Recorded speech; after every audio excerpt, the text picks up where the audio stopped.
Kuya Ani, Ate Jane, greetings and blessings all the way from Athabasca, Alberta, Canada. Nais ko pong ipaabot ang aking pagbati sa inyong pagdiriwang ng inyong silver wedding anniversary, 25th wedding anniversary. Someone asks me without mentioning name to give you a short messages as you celebrate your 25th wedding anniversary today. 3 important points that I would like to share with you today. Number 1, 3S by the way, SSS. The first S, never be satisfied with a short relationship, because forever is not short. Eternity is not short. Never be satisfied with a short relationship, because if you remember 25 years ago, you promised to each other for better or for worse.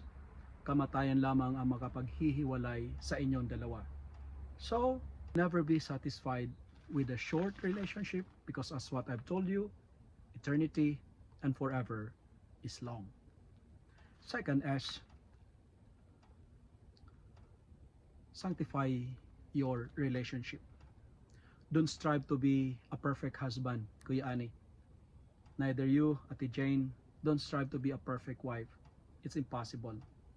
But strive to sanctify your relationship. And how to sanctify it? Make God the center of your relationship and be faithful to each other, because I remember Mother Teresa said, faithfulness is success and success is faithfulness. If you are faithful, you will be successful.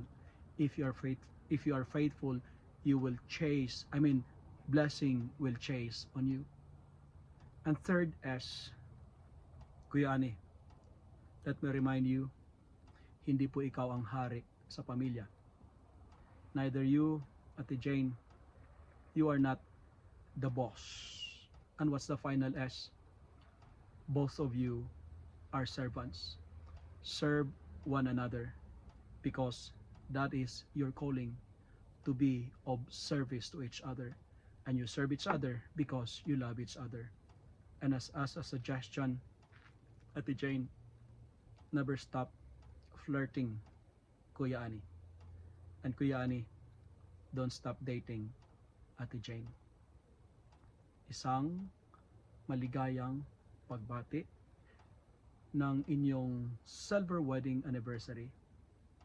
May the Lord bless you, and may the Lord continue to be with you as you celebrate your 25th wedding anniversary. In the name of the Father, the Son, and the Holy Spirit.